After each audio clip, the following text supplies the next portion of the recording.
নমস্কার বন্ধুরা, আজকে আমি অনেক দিন পর আর একটা ভিডিও নিয়ে আপনাদের কাছে হাজির হচ্ছি। শীত যেহেতু অনেক পড়েছে, তাই শীতের মরশুমে আমি একটা মজাদার পিঠে রেসিপি নিয়ে এসেছি। আজকে আমরা বানাবো পরিবন্দ পিঠে। চলো তাহলে শুরু করা যাক। এখানে নিয়েছি আমরা ময়দা, খাওয়ার সোডা, ঘি, সাদা তেল।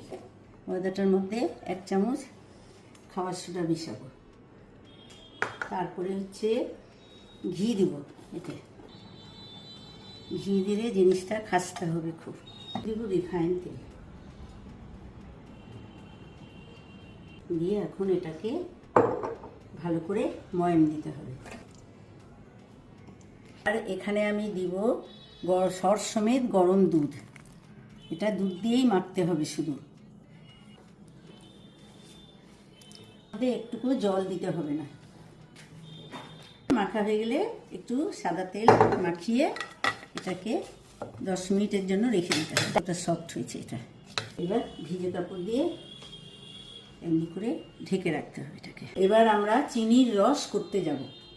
2 বাটি মতো চিনি এর মধ্যে দিলাম রস করার জন্য। মধ্যে 2 বাটি মাপে জল দিতে হবে। এটাকে এইভাবে গুলি করে তারপরে এটাকে সবগুলোকে এরকম করে করে সাজিয়ে রাখতে হবে। আমাদের এই রসটা তৈরি হয়ে গেছে। এলাচ গুঁড়া দিতে হবে।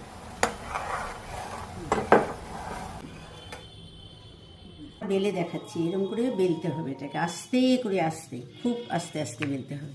চাকু নিয়ে এটাকে আস্তে আস্তে কাটতে হবে যেন সাইডগুলো ছুটে না যায়। এই পর্যন্ত ব্যাস। আবার এখান থেকে এটাকে এমনি করে করে এই পর্যন্ত আসতে হবে। ঠিক মনে হবে যে ফুলের মতো।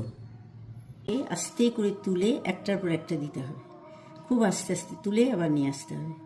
আর দুদিকে গোল করে এটাকে ঠিক দেখতে হবে এই যে এরকম ফুলের মতো। এবার কড়াইয়ে একটা সাদা তেল নিলাম। আস্তে আস্তে এগুলোকে ছাড়তে হবে তেলের মধ্যে। ভালো করে কড়া কড়া করে ভাজতে হবে। এবার এইসব রসে চুবাতে হবে। বেশিক্ষণ তাই বলে না, কিছুক্ষণ দিয়েই আবার সেটাকে তুলে নিতে হবে।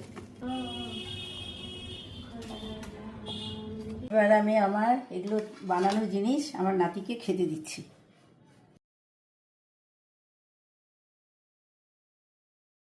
আজকের জন্য এতটাই। দেখা হচ্ছে নেক্সট ভিডিওতে।